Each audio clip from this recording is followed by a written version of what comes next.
گاهی دشمنی ها از بیرون به ما نمی رسند، از همان کسی شروع می شود که کنارت نشسته، برادرت، همسفرت، نزدیکترین شخص زندگیت.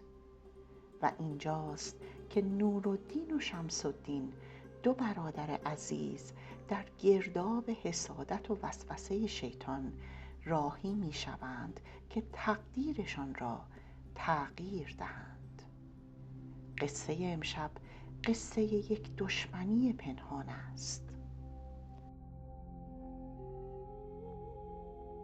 سلام همراهان عزیز وقت داستان، امیدوارم شب و روزتون به خیر و نیکی باشه. من سودابه هستم و خوشحالم که امشب داستانی دیگه از زبان شهرزاد قصه‌گو برای شما روایت میکنم. امیدوارم تا انتها همراه من باشید و لذت ببرید. امشب سکوت تالار با قدم‌های شهرزاد شکست. پرده‌های سنگین کنار رفتند و شمع‌های بلند سایه‌ها را روی دیوارها رقصاندند. شهرزاد روبروی شهریار نشست، کتاب را گشود و گفت: امشب شب تقدیر است، شبی که قصه دو برادر از دل شکاف سالها جدایی به سوی آشتی و پیوندی آسمانی می رود. قصه نورالدین و شمس‌الدین. شهریار مشتاقانه گفت: بگو شهرزاد، بگو تا بشنوم قصه امشب را. در روزگاری دور در سرزمین مصر پادشاهی دادگر و بزرگمنش فرمان روایی می کرد. پادشاهی که رعیت به عدالتش دلگرم بود و دشمنانش از هیبتش در هراس. هر شب مردم در سایه عدالت او آرام می خفتند و هر صبح به امنیتی که فراهم شده بود چشم می گشودند. وزیر او مردی خردمند بود، آشنا با رازهای سیاست، بزرگ نظر، پاکدل و صاحب کمال. وزیری که سالها در کنار شاه خدمت کرده و اسباب آسایش و رونق کشور شده بود. این وزیر دو پسر داشت، پسری بزرگتر به نام شمس‌الدین و پسری کوچکتر به نام نورالدین. هر دو خوشروی، آموخته آداب، تربیت یافته خاندان وزارت و از هر جهت شایسته و نیکمنش بودند، چنان که هر کس آن دو را می‌دید به کمال و زیبایی و هوشمندیشان آفرین می‌گفت. اما روزی دست اجل گریبان وزیر را گرفت و او را از این جهان برد. خبر مرگش شاه را سخت اندوهگین کرد، زیرا وزیر سالها تکیه‌گاه تدبیر حکومتش بود. پادشاه هر دو پسر را فراخواند، جامه وزارت بر تنشان پوشاند و گفت: هر دو شما یادگار وزیر پیشین و یار دیرینه من هستید. از این پس یکی دست راست من باشید و دیگری دست چپ، و در دستگاه پادشاهی راست و چپ تفاوتی ندارند، هر دو پایه ملکند. و از آن پس شاه هر هفته یکی از آنها را نزد خود می نشاند. یک هفته نورالدین در کنار شاه بود در مجلس و بزم و سفر، و هفته دیگر شمس‌الدین مشاور و همراه پادشاه می شد. هر دو نزد شاه عزیز بودند و در یک خانه زندگی می کردند، زیرا هیچ کدام هنوز همسری نگرفته بودند. روزها می گذشت تا شبی پس از گفتگویی طولانی درباره سیاست و کشور شمس‌الدین رو به برادرش کرد و گفت: برادر جان، خانه‌مان تاریک است، اتاق‌هایمان چراغ درست و حسابی ندارند. از این دلگیری که بگذریم بهتر نیست هر دو در یک شب 2 دختر نجیب و خانواده‌دار را بگیریم و داماد شویم؟ من آرزو دارم در کنار هم جشن بگیریم. شاید خداوند به تو پسری دهد و به من دختری. چه خوب می شود. نورالدین با مهربانی گفت: چه پیشنهاد خوبی برادر. چه بهتر از این که 2 برادر در یک شب شادیشان را با هم قسمت کنند. همین سخن ساده جرقه حسادتی پنهان را در دل شمس‌الدین بیدار کرد. ناگهان قلبش لرزید و با خود گفت: اگر دختر من و پسر او، چگونه؟ مقام من بزرگتر است، سنم از او بیشتر است. چرا باید پسر نورالدین داماد من شود؟ شیطان از همین شکاف کوچک به میان افتاد. شمس‌الدین رفتارش تغییر کرد، چهره‌اش در هم رفت، لحنش تلخ شد و گفت: برادر، من دخترم را به پسر تو نمی دهم. تو کوچکتر از منی. جایگاه پسر تو هنوز در حد دامادی خاندان من نیست. نورالدین از شنیدن این سخن سخت برآشفت. گفت: این چه حرفی است برادر؟ ما هر دو فرزندان یک پدر و مادریم. مقام و بزرگی میراث نیست.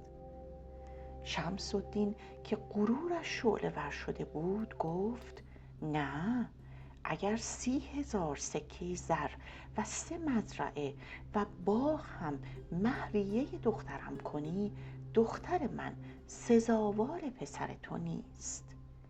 نورالدین از این توهین آتش گرفت و گفت: تو از کجا خود را برتر می‌دانی؟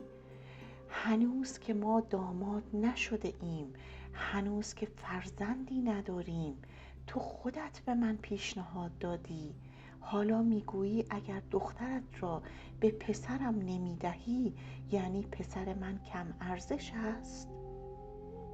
سخن به جدال کشید، صداها بالا رفت، دلها شکست.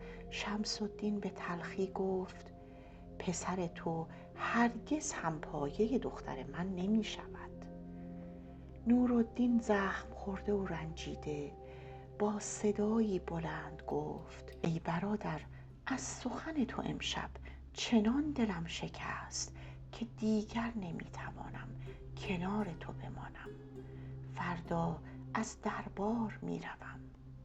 از تو نه، از این غرورت دلم گرفت. و همان شب بی آنکه برادرش بفهمد بار سفر بست. صبحگاهان شمس‌الدین که شب را با اندوه و ناآرامی گذرانده بود نزد برادر رفت تا آشتی کند و از این درشتی عذرخواهی کند. اما نورالدین خانه را ترک کرده بود. به دنبالش رفت، اما برادر دیگر از شهر گذشته بود. در دل شمس‌الدین جرقه پشیمانی روشن شد، اما ابلیس غرور دوباره راهش را بست و گفت: چرا تو عذر بخواهی؟ برادر کوچکتر باید نخست پوزش بطلبد. نه دل آشتی داشت و نه آرامش دل. در این میان نورالدین خشمگین و دلشکسته راه بیابان گرفت. چند روز در سفر بود تا به بصره رسید. در بازار آن شهر حادثه‌ای رخ داد. اسب مردی کاروان سالار رم کرد و نزدیک بود بر پیکر او بتازد.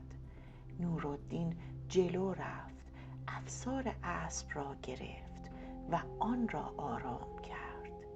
کاروان سالار که شجاعت و هیبت او را دید نزدیک شد و گفت ای جوان، تو از کجایی؟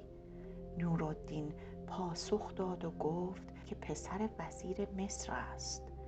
کاروان سالار که پاک نژادی و بزرگی در رفتارش موج میزد نورالدین را نزد وزیر بصره برد.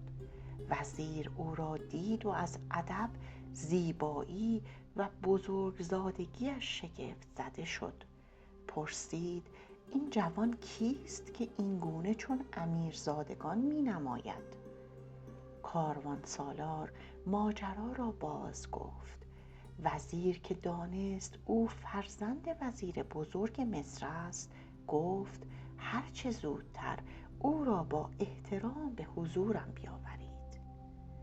چون نورالدین وارد شد وزیر بصره برخاست و به احترامش قدم پیش گذاشت. او را چون فرزندی عزیز پذیرفت و گفت تو در این خانه نه مهمانی بلکه نور دیده‌ای، هرچه دارم از آن توست. و اینجا بود که تقدیر نورالدین از میان رنج و غربت راهی تازه گشود. ای شهریار، همیشه دشمنی در دور دستها کمین نمی کند. گاهی تقدیر سایه خودش را بر دلهای نزدیک می اندازد و آدمی را به سفری می برد که نه برگشتی در آن پیداست و نه آرامشی که از آن گریزی باشد. ادامه امشب را بشنو که قصه‌اش از دل محبت می جوشد و به دامن حسرت می رسد. ای ملک جوانبخت و ای فرمان روای دوراندیش، آیا اجازه می دهی تا دنباله حکایت نورالدین و شمس الدین را بازگو کنم؟ داستانشان هنوز ناتمام است و تقدیر ماجرایی در آستین پنهان دارد. شهریار گفت بگو شهرزاد، بگو که تا سپیده بسی مانده است. و شهرزاد این گونه ادامه داد.